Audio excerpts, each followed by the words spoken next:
with an increase projected of being 37.1%. Wait, 37? 37% this year increase. That's insane. That's the projection for 2022. For what city? And now, I'm the captain now.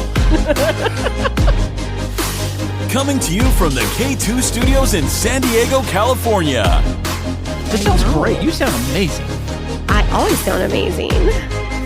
It's the world famous Everybody's hitting off like BFFs. Kris and Kristine Show.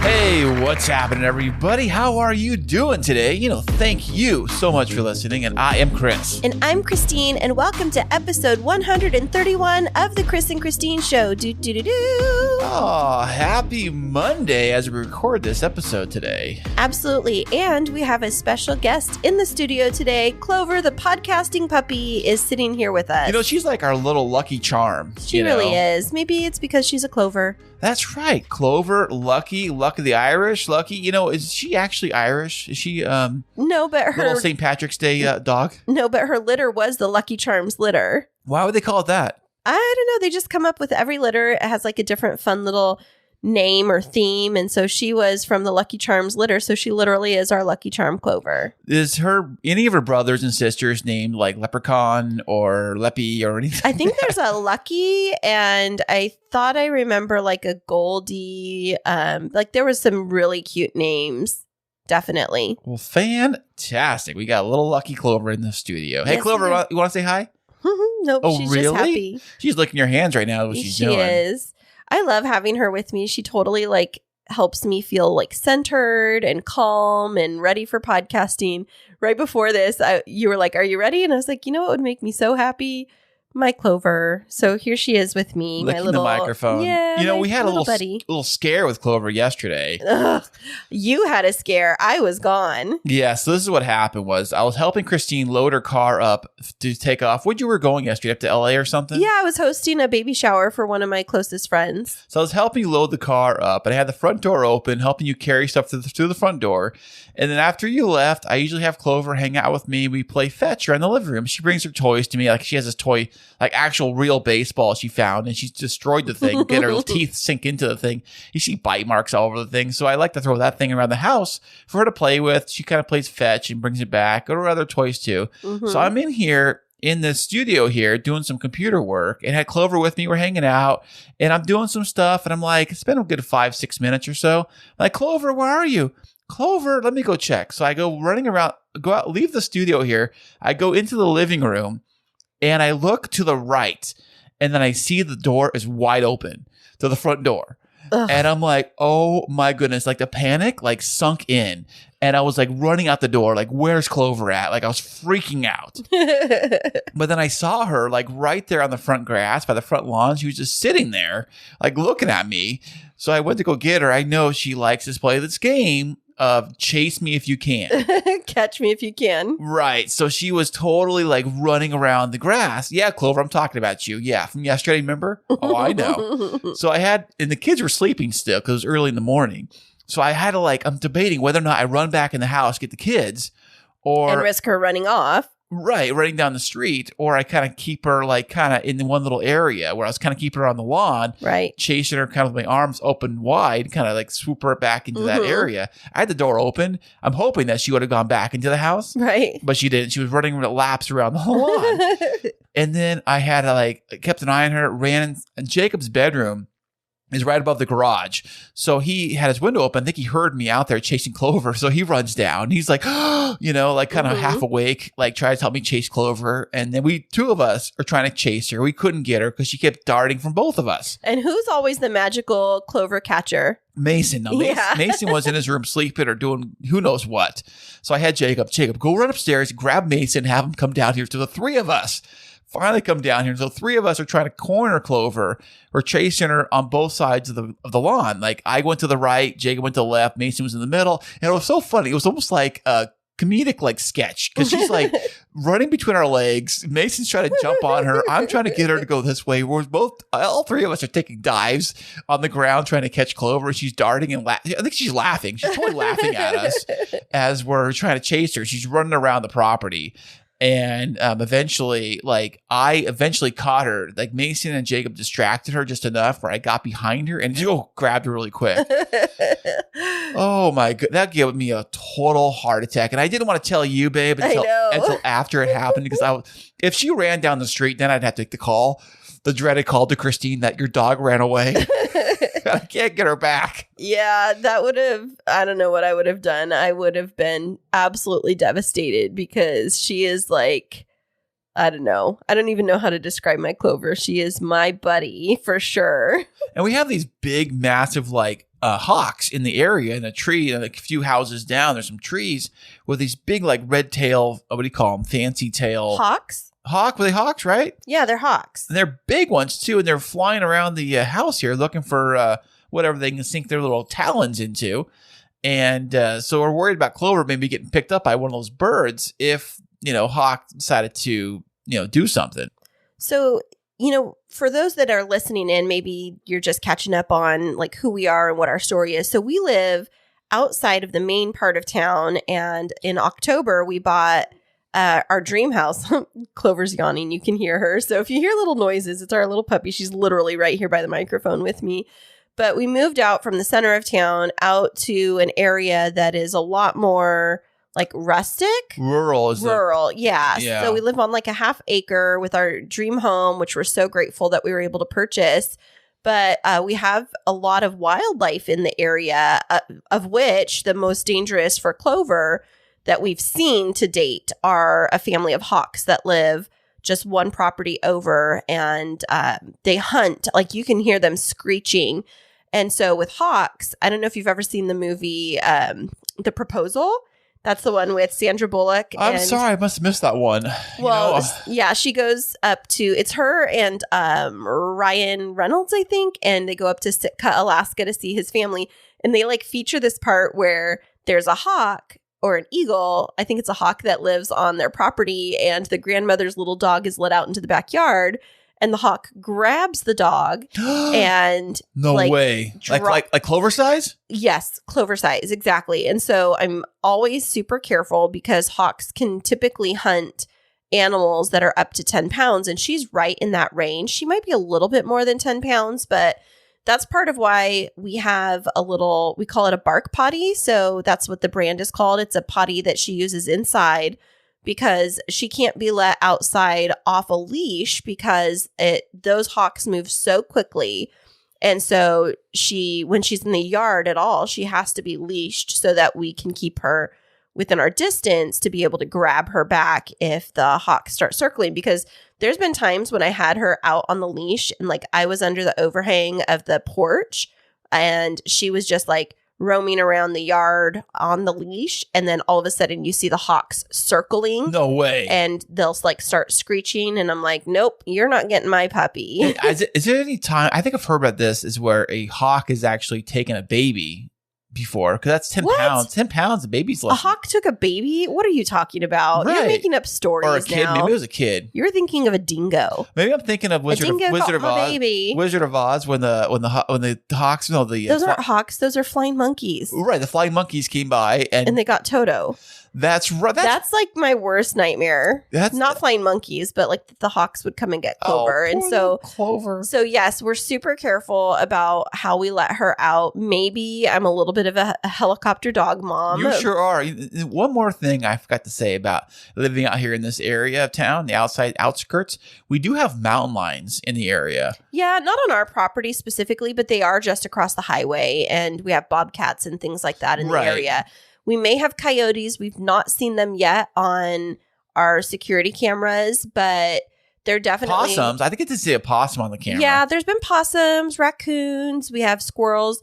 I think we have snakes. We haven't really seen them, so we don't let Clover go up on our hill because there's lots of little holes there that could be snake holes and things like We that. do have a lot of lizards. Oh though. my gosh, we have so many lizards. This place is like Lizardville. There's so many lizards. Like you go outside, you see at least 3 lizards, like anywhere you look. Yeah, they're like little geckos. They're so cute, or little blue bellies and things like that. Remember the time that big giant bird was over here eating them up? Oh my gosh. So there was this one day, Kris and I were sitting having coffee, and then I was on a Zoom call for work, and then all of a sudden out the window, we see this gigantic bird, and it ended up, we thought that it was a heron, but it was an egret. So it's like a coastal bird, like a crane.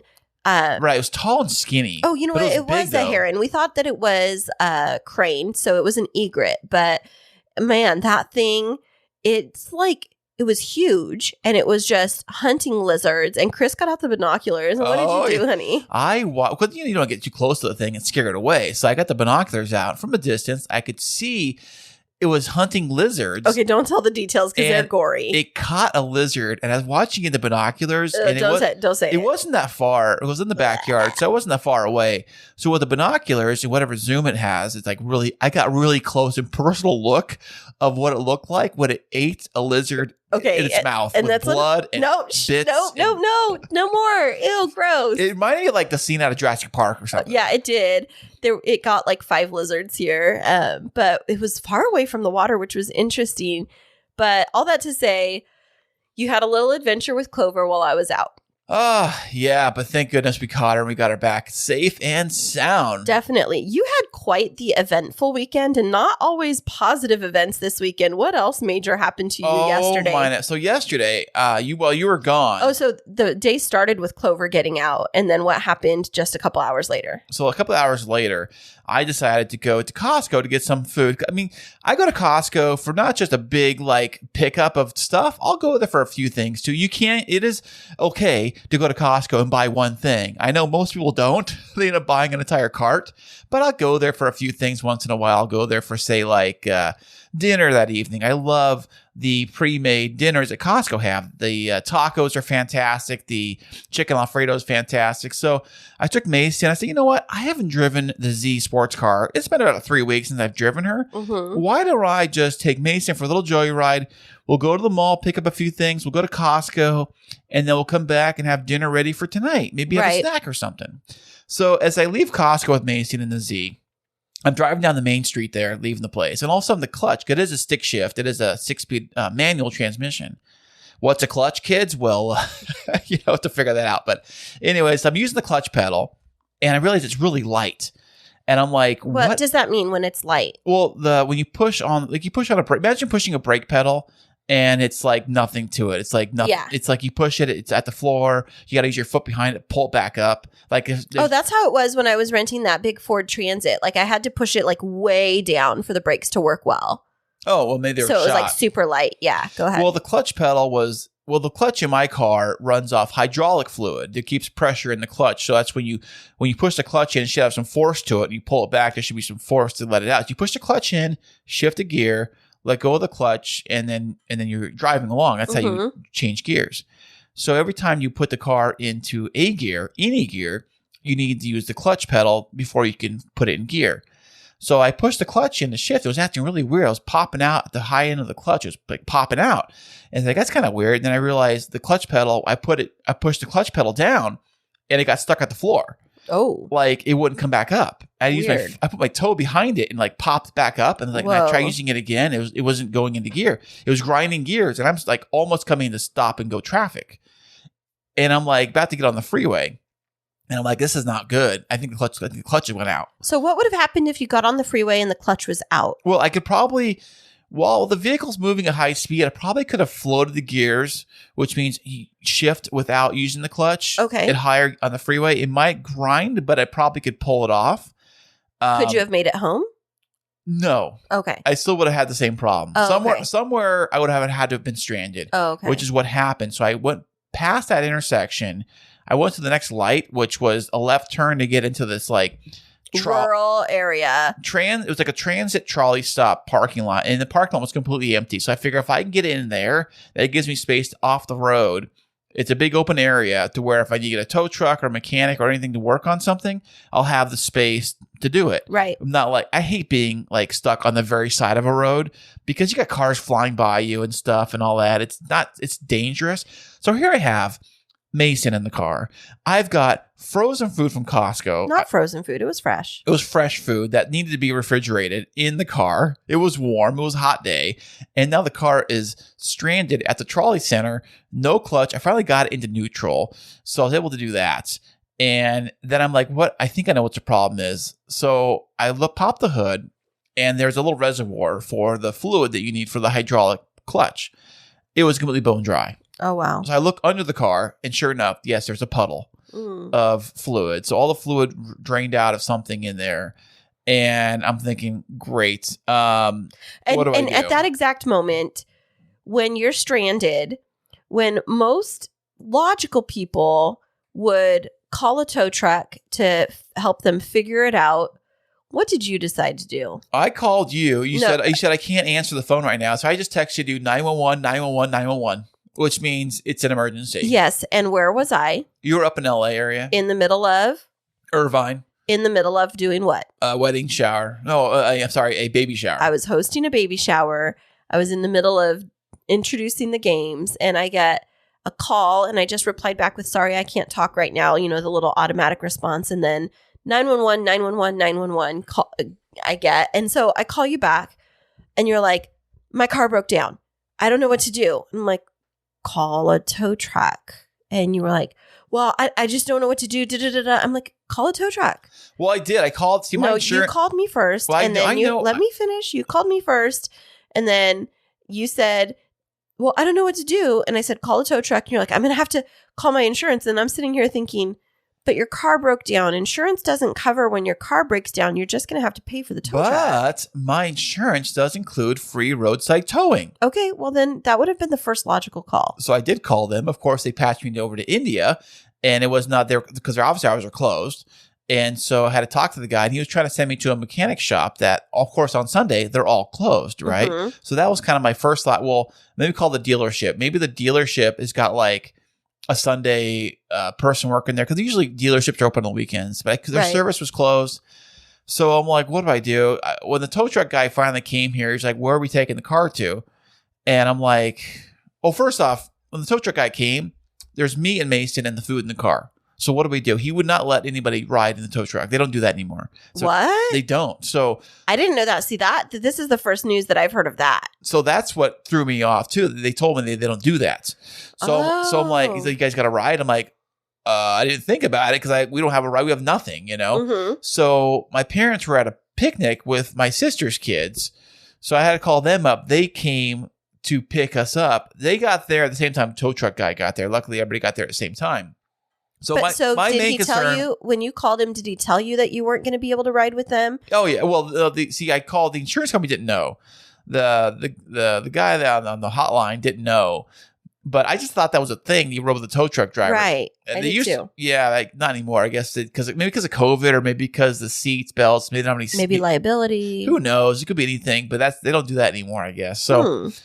So my plan was, if my parents can get over to the car, they can take Mason back to the house and take the groceries back to the house. Mm-hmm. And then I can deal with the tow truck, and maybe I can get a ride with Uber or something. You know, That was my plan. So, but luckily they all came at the same time. So my parents picked me and Mason up, and followed the tow truck over to the mechanic shop, which had worked on the car before, the same place that did the brakes. And were they open? No, it's Sunday. They're closed on Sunday. But I called the number, and they did have information on how to do an after-hours drop-off. Okay. Which their after-hours drop-off is so convenient. What they have is that they say park the vehicle in front of the building somewhere, obviously where they can find it, I guess. And they have this blue box you pull it down, and it has this big like writing tablet, and they have these envelopes in there.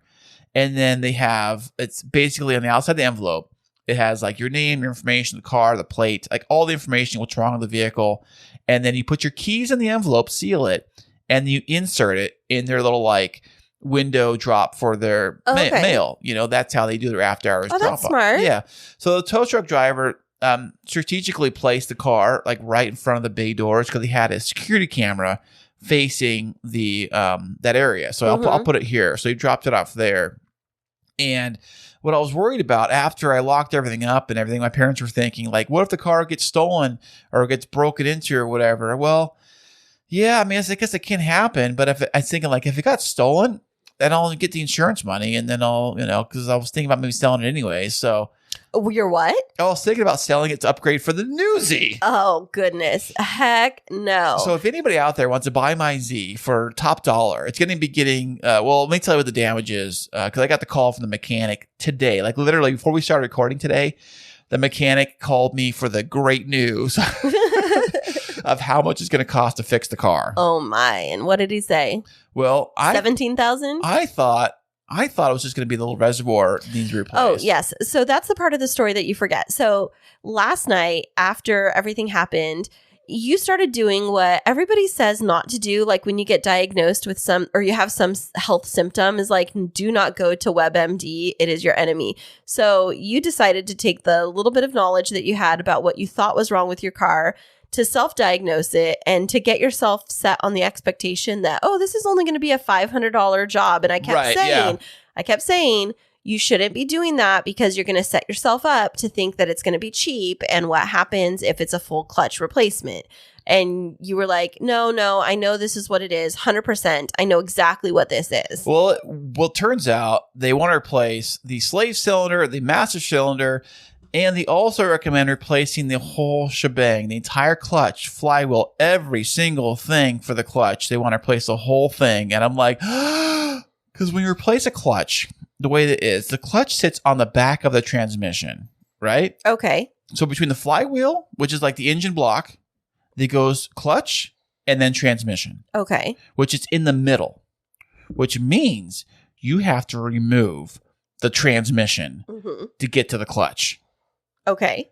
Removing the transmission. Why do you say that 3 times? I heard you the first 3 times. Because the labor alone is $1,200. Okay. Just to remove it. When this is why I told you should not be looking up other things that you think are wrong because so it's the grand total for this job, the guy quoted estimate. Okay, estimate. Is this an estimate so far? We could go higher. We don't know yet. The estimate is $2,700 and change. Okay, you said $2,700. Yes. To fix the baby. I think that's pretty inexpensive for all of the things that are wrong with it. But the question is now, I mean, she's completely paid off. You just had to put new brakes on her. You had to do some other New tires. And now you're spending $2,700. Like you're basically paying the same amount that you paid for the car to fix her every couple of months. So at this point, this should be good. I hope. That's what everybody says. The clutch is a wearable part. Like the brakes are a wearable part and tires are wearable. Like I could put it on as an outfit. Exactly. No, it's wearable. Like it wears down. Oh, so that's, the clutch is going to have to be replaced eventually, but I didn't think it happened this early. I thought it would happen sometime around 100,000 miles or more. I only got about 70,000 miles in the car, which is kind of low for this thing to happen. Right. But the fact is, once it's all done, I can't think of anything else that would go out other than maybe motor. Don't say that. Knock on wood. Knock on wood. I'm knocking on wood. My goodness. Wow. Because she's getting to be an expensive girl. I know. That's why I want to trade. You don't even spend that much in on me. On you? You don't spend that much on me. Yes, I do, baby. I don't know. That's debatable. I bought you this fortress we're living in today. Who bought it? We bought it together. Thank you. That's right. We sold my old house, which happened to be our old house once we got married. Technically, it was our old house. Technically, it was because I was paying the mortgage. Thank you. Yes. And we took that money proceeds from that and put it into this house. Yes, we did. But enough about my week. How has your week been, baby? Well, thank you so much for asking. I thought that you were never going to ask me after your millions of years long story about your horrible day yesterday. Well, thank you. I appreciate you saying those kind words.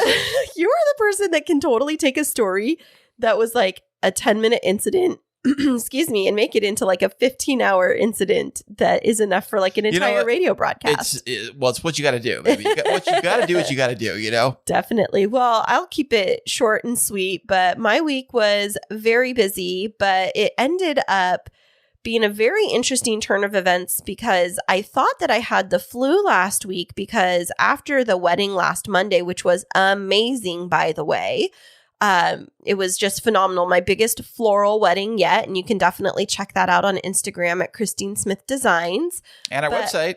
But yes, we can. But after that, I ended up getting sick on Tuesday. And I thought that it was because my assistant on Sunday had the stomach flu and I had to prep all the flowers by myself. But it actually ended up that I got a spider bite. No way. I did. I got it on my stomach of all places, which is so bizarre. So when you're sleeping, maybe. Yeah, that's what we're thinking because I think I found the spider in our bedroom a couple of days later. I killed Was it big, like a tarantula? Not that big, but it definitely was a poisonous spider. I looked it up and I looked up my bite marks and they definitely matched. And it was a brown widow, which is a relative of a black widow, but it's native to Southern California. A brown widow, huh? Yeah, it's a brown. Why are you laughing? It was a brown widow. It was poisonous. It left 2 huge marks. A really interesting spider bite. They have the red bottom like the black widows do? Yeah, it does have a little bit of a red spot to it. And it was crawling up next to my nightstand in the bedroom. I just happened to be like looking for my shoes. And then I saw it like crawling out from behind the mirror. And it was like right by my side of the bed. And then I was like, this is an ugly spider. And I looked it up. I don't think I took a photo, but I looked it up. Then I looked up the spider bites. Then I noticed like some little drops of blood in the bed, like possibly where I was bit from a couple nights before. And then I looked up like the symptoms of the spider bite and I consulted with my mom, who is a nurse practitioner, and showed her the bite marks, and it looks pretty consistent. And so fortunately for me, it got out of my system after a couple of days, but I've had spider bites before, and sometimes the site gets infected and you can get super sick. I've actually been bit by a wolf spider and a black widow before. No way. Black widows on my legs. Black widows scare me to death. Yeah. You see so many of them, like usually hidden.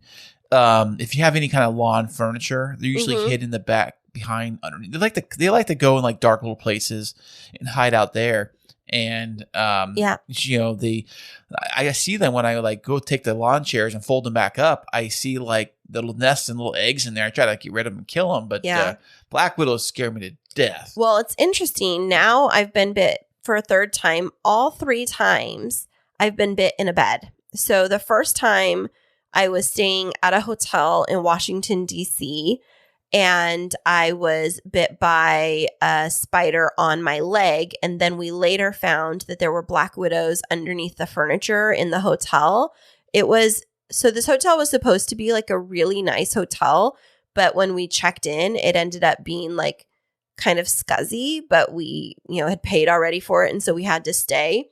And then the second time I got bit was at an Embassy Suites in Monterey, California.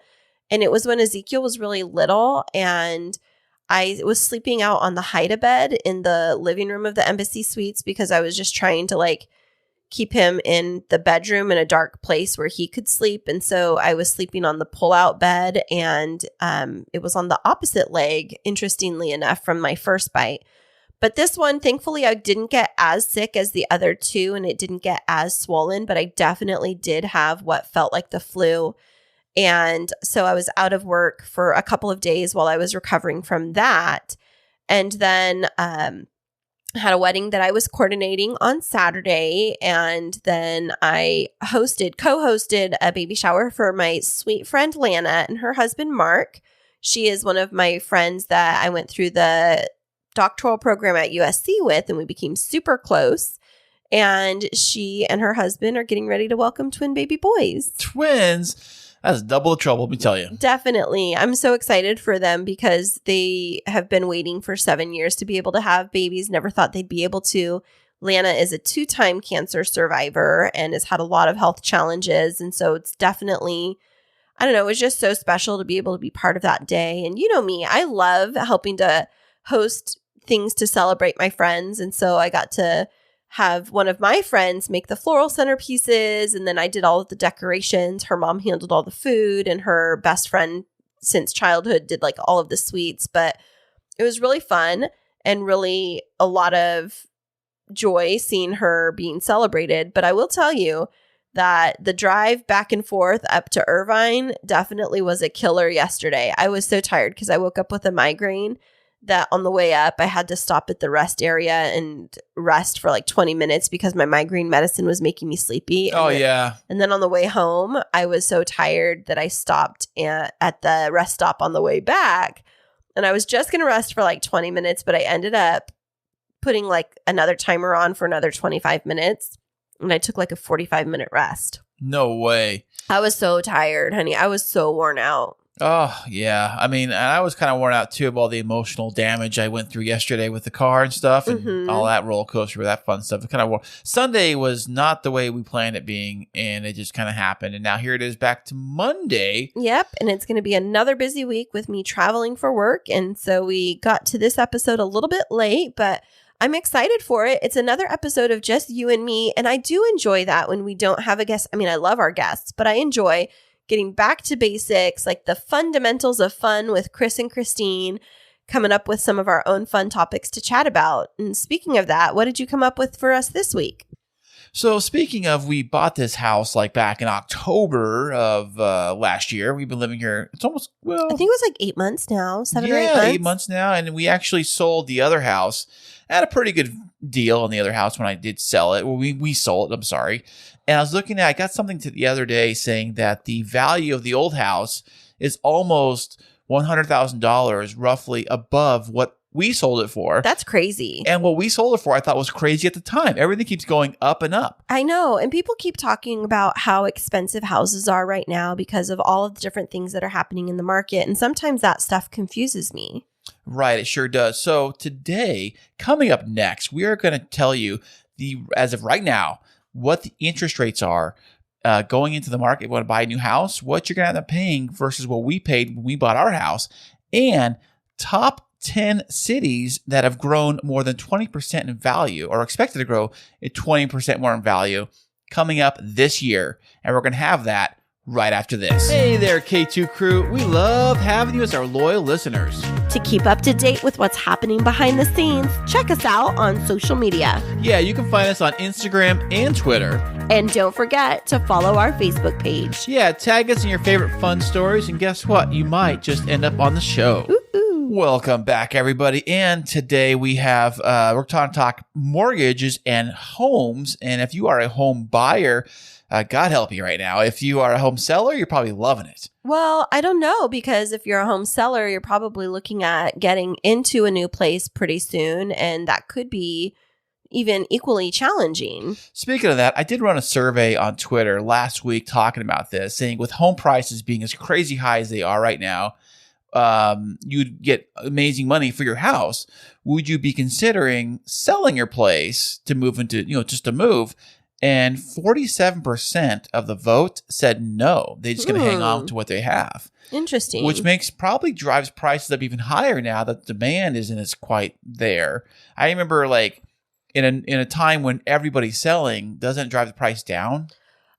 Yeah. So that's supply. You were talking about demand. So supply is when there's too much in circulation and things aren't moving as quickly, where prices can kind of stay stagnant. Demand is where there's not enough being sold and people are wanting more. And so it becomes a more competitive market, which in Southern California, it tends to be a pretty hot market regardless, because I think it's a pretty desirable area to live. And so you'll see houses going on the market and people putting in cash offers for them. Whoa, yeah. If you can put a cash offer on a house, like cash is always king, they always say. Or they always tell you bring your best offer or best whatever. When I was looking for houses before, and I had a few houses I was looking at, and one I really liked, and I was like, ooh, it's kind of the top end of my budget. So when I was talking to my agent, they talked to their agent, and they said, they just recommended putting your best offer. Mm-hmm. Well, I put my best offer is all I can afford. Well, I'm capped out at for my loan. And then I even sent a picture of me and the kids and like a sweet little letter and all that, trying to get them to, but they went with somebody else because I was probably $50,000 less than the offer they were getting it, That's kind of what my agent said.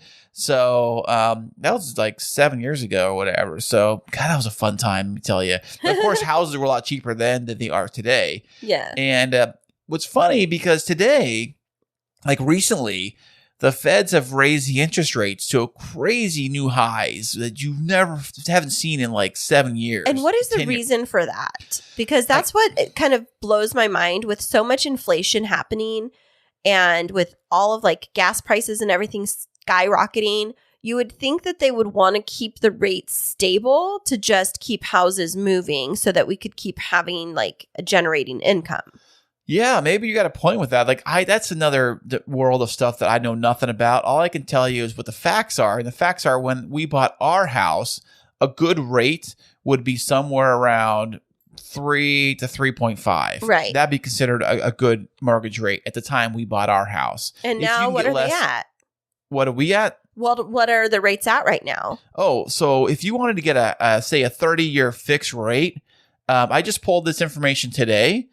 It says the interest rate is 5.319. So 5.3. 5.3 for a 30-year fixed rate. So what's the impact of that on like a per monthly rate? Are we talking like pennies, or does this take things up like hundreds of dollars where a person that might have been able to afford a $600,000 house now can only afford like a $400,000 house? Correct. And the payment would be about the same. Wow. Maybe even more. I don't even know. So 5.3, which is funny. These numbers are actually reflecting what the interest rates were right at the time of the 2008, 2009 crash. That's crazy. So they were in the fives back then. So I remember back then a 5 was considered a decent rate, which is funny to think because now you're thinking like, oh, we had houses we down to 3.1 or 3.3.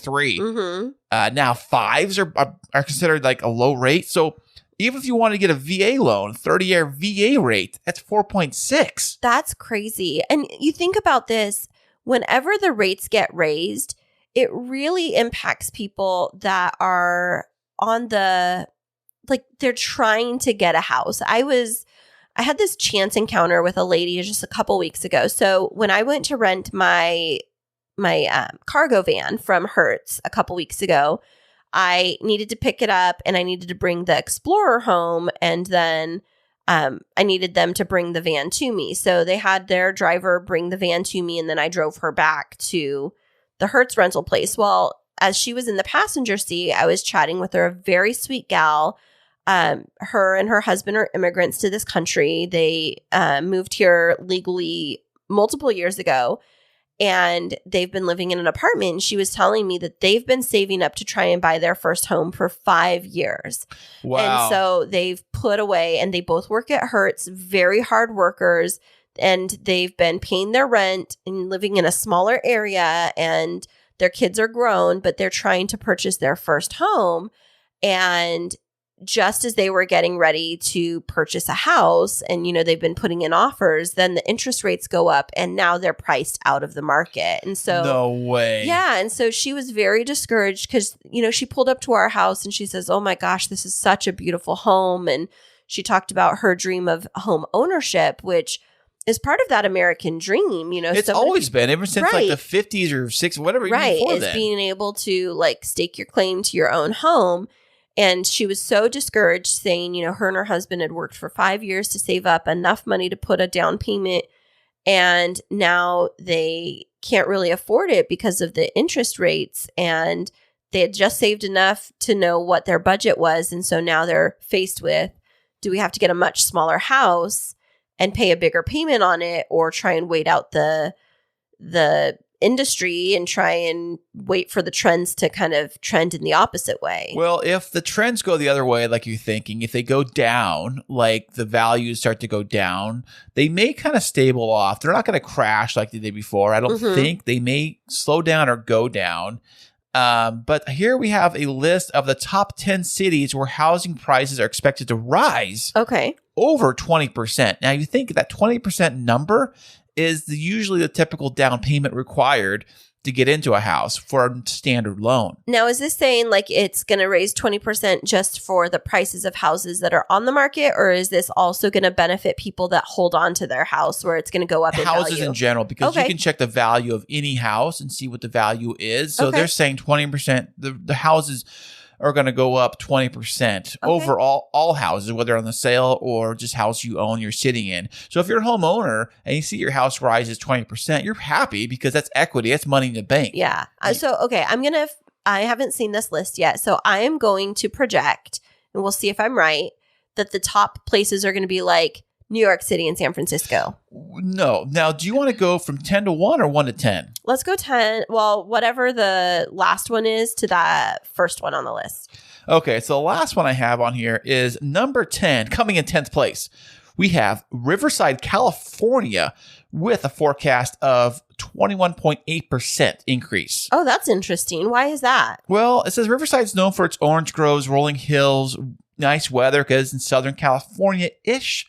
It is fairly close to LA because I know a lot of people. It is close to LA. And it's close to San Diego proximity-wise.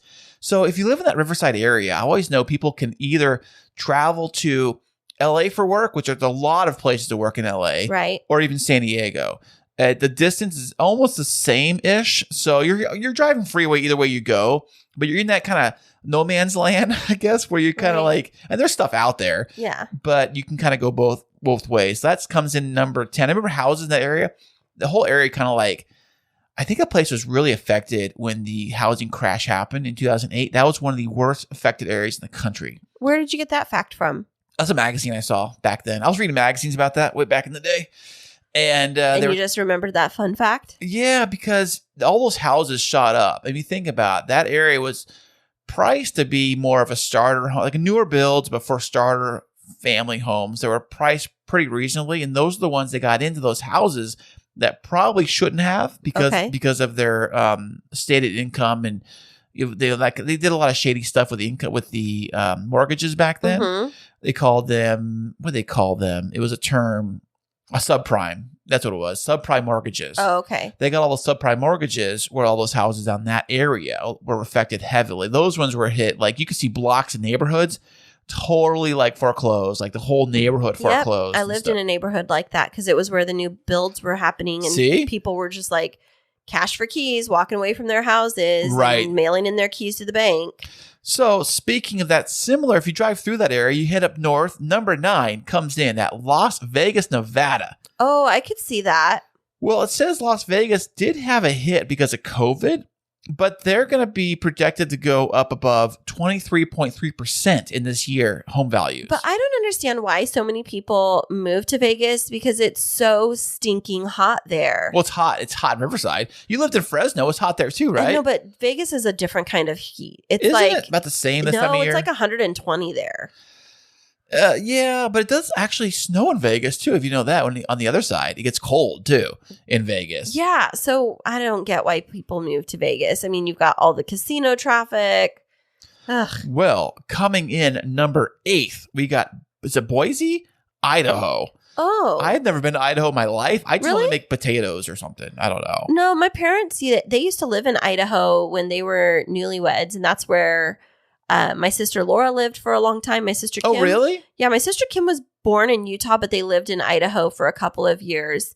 I could see that Boise would be booming. It says it's attracting millennials and retirees, and so there's trees, outdoor life, that kind of stuff. There's also universities. Right. There's an influx of new businesses, especially tech, coming up there in Boise, Idaho.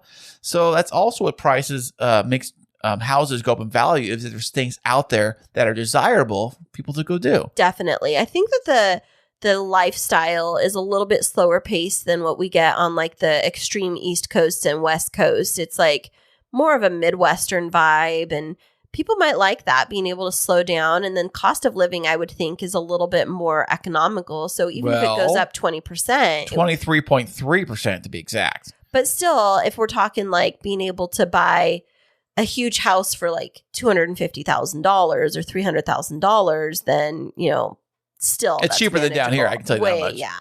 So number 7, this state has 3 on this list, which is kind of crazy. Maybe everyone's moving to Utah. Ooh. Salt Lake City, Utah, to be exact. Wow. It says it's projected to go up 23.5% 5% this year. Wow. So when you see these projections of houses going up this much in value, it's telling you there's an increase in demand, which means people are flocking over there. Yeah. I've never been to Salt Lake City, but I heard it's a big city. They got the ski resorts there. They got outdoor stuff to do.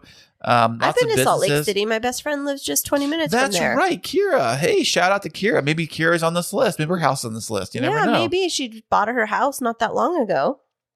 It says one of the Salt Lake City's real estate struggles is there's more people moving in than moving out. And when that happens, prices go up. That's interesting. I wonder what the draw is for Utah. Well, it just says that there's a lot of outdoor growth and there's business growth happening and talent for technology. A lot of these places, it seems like technology is the key factor in a lot of these because the tech space is something that's been really growing over the last, say, 20 years maybe, really blowing up. So the number 6 place happens to be in our first one in California. Number 6 come in at San Jose, California. Yeah, I could see that. But the cost to live in San Jose was already astronomical. So if it moves up another 20%. Well, it's actually going to move up exactly 24.5%. So what's interesting about San Jose is that's one of the areas where it's so expensive that people that are in education can't even afford to live in the area.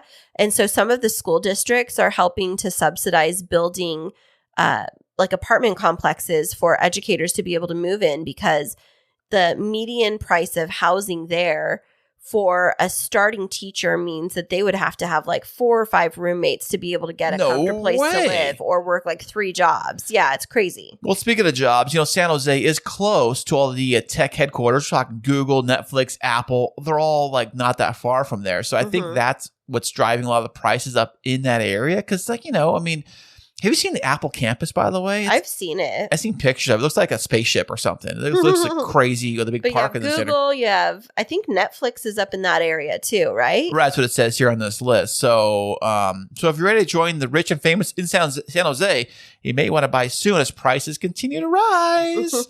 So now the number 5 spot on this list, right in the middle. What is it? Is a little place we're familiar with. San Diego? San Diego, California, baby. Scam Diego. So here in San Diego, California, the housing is projected to go up 24.7% this year. Now, the obvious things, we're next to the beach, next to the ocean, great weather. You can pretty much get anywhere in San Diego within 20, 30 minutes. That's true. Drive-wise, which San Diego is pretty much like LA, but it's got everything's close together and stuff. I know LA's bigger and more diverse, but San Diego, I love San Diego. When I moved down to San Diego and I got an apartment and I was looking at some of the housing prices as a single person, it blew my mind because I was looking at places that were like 1,000 square feet, but they were like close enough to the beach where it was walking distance. And those places were like high 6 figures and some of them, even 7 figures, like things $1 million? Yeah, close to it for like, 1,200, 1,400 square feet, but very close to the ocean. And it's just so mind blowing to me that the same house that I owned in Fresno, if I would have just held on to it, or if I could have moved it down here, I'd be a multimillionaire. Yes, it says here, if you can afford to live in San Diego, you want to see your expensive home rising in value, you may want to buy soon if you're looking to buy something. So they're predicting everything's going to go up and not come down. That's interesting because normally it like goes in peaks and valleys, but I guess that, we must have bought at just the right time. And I was telling you, you were like, I don't want to sell our other house. And then finally I convinced you, and it took a lot of convincing. And I think that what we have done now is a good investment because we have a house that is substantial. It's on a large lot, which is like, it's almost a 20,000 square foot lot, which is like unheard of in San Diego County. It's 25 minutes from downtown, which isn't bad. And we have a great view, and we're adding this extra studio on our property. Our pricing, I think that our appreciation on our value is going to go up, up, up. It has. I mean, if you check what it says it's worth. Now, when you check these listings, what you think your house is worth, whether you use Zillow or Redfin or Realtor or any of them, they all are a little different. And of course, your Realtor will say something. The only price that really matters is what somebody is willing to offer to pay for your house. Right. That's the price that really matters. And right now it's going through the roof. And with inflation, it's interesting because you're not seeing a lot of employers increasing compensation. And so it's like housing prices are going to go up, but are people going to be able to make more money, or are we just going to get into a situation where they're just strapped for cash, which is like the precursor to the housing market crash from several years ago? Right. That's when the jobs start to, you basically, with gas prices, I'm like, good, God, I can't imagine gas prices. Okay, so moving on to number 4. How do you say that? Is it Ogden, Utah. Ogden, Utah. Now, another Utah on this list. It says it's north of Salt Lake City. So I know nothing about Ogden. I know nothing about Utah, other than I've been to Utah a few times. But what do you got in Utah, babe? Yeah, so Ogden is just another city that's, I mean, it's a little ways away from Salt Lake City, but it's definitely up and coming with the millennials. I've been hearing that a lot of millennials are moving to Utah because, again, the tech scene and industry is really starting to grow, but also that it has a pretty, like, family-friendly environment. So I wonder, because this place says proximately close to Salt Lake City, so maybe if you can't afford Salt Lake City, maybe move to Ogden. Yeah. But Ogden says its prices are climbing to 25.2% this year. Whoa. Yeah, we're getting into the top 3 now. Okay. So what do you think is the number 3 plus spot? It's not in Utah. It's not in California. So what would be another, and not Nevada either. So what would be another state that's close by? I would think something Midwesty. So like maybe, so we've heard a lot about like Oklahoma, Colorado, and Texas. You know what? I'm going to take a wild guess. So I've had a lot of friends move from San Diego recently and relocate to Austin, Texas. No, that is not the number 3 spot. The number 3 spot goes to Phoenix, Arizona. What?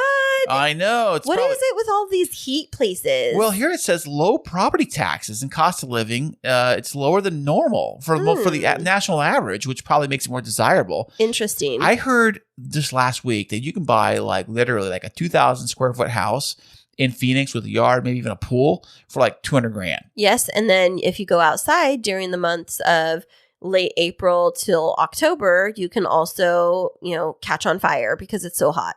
I think people are moving there because you think about these places on this list.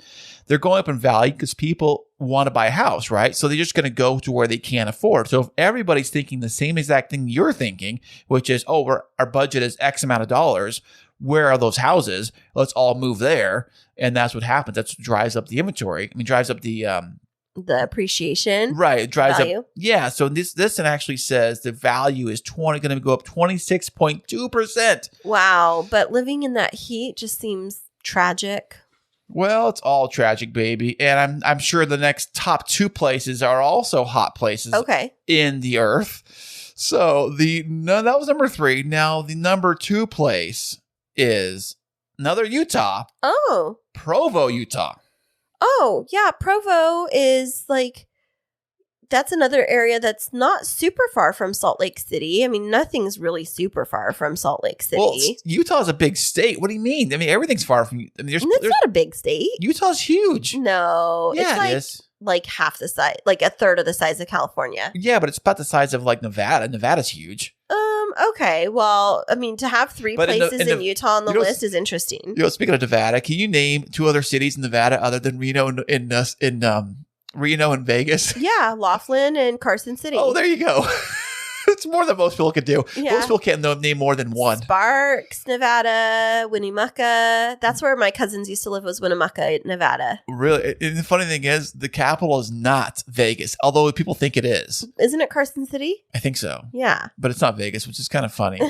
So, yeah, Utah, the usual thing, saying that there's nice people in the area, I guess, and homeowners should expect a high increase in home values in 2022 as demand increases, which goes on all this list. So it's 28.2% increase, which... That's a lot. Yes, but our number 1 place beats them all. With an increase projected of being 37.1%. Wait, 37?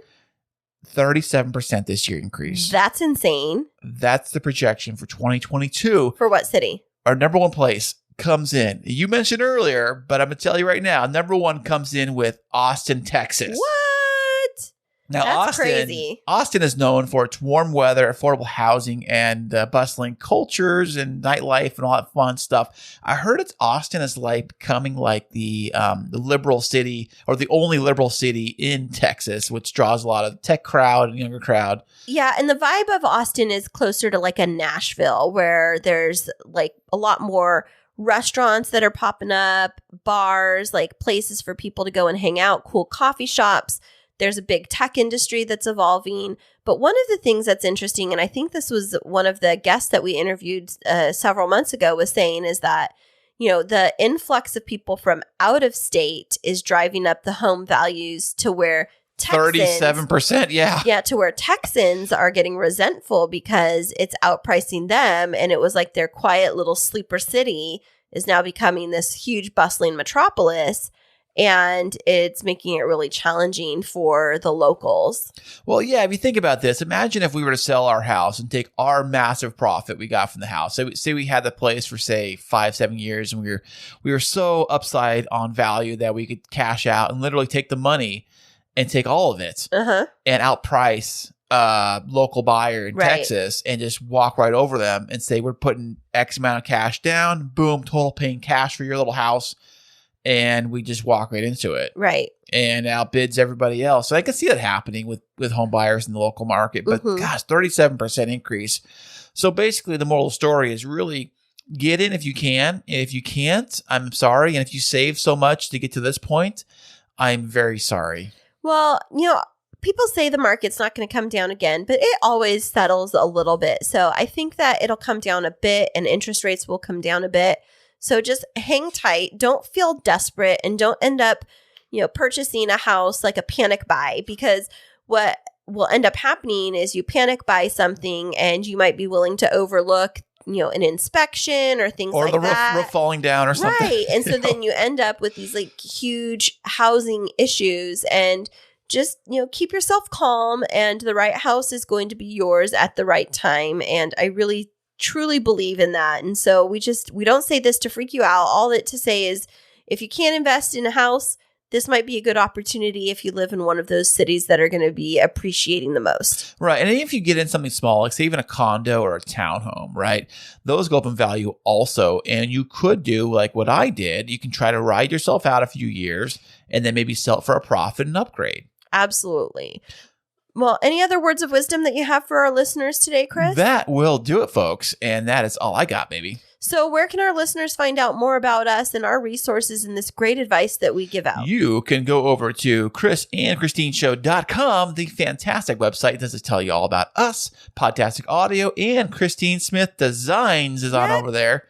And a very big new announcement, our new venture, well, not our new venture, your new venture. I want to brag on you for a minute. Okay. Because not only has Kris successfully launched this podcast for us and maintains Podtastic Audio, but as of today, you are officially a radio DJ. What? Check that out. I know. This has been a dream of yours since you were like in high school.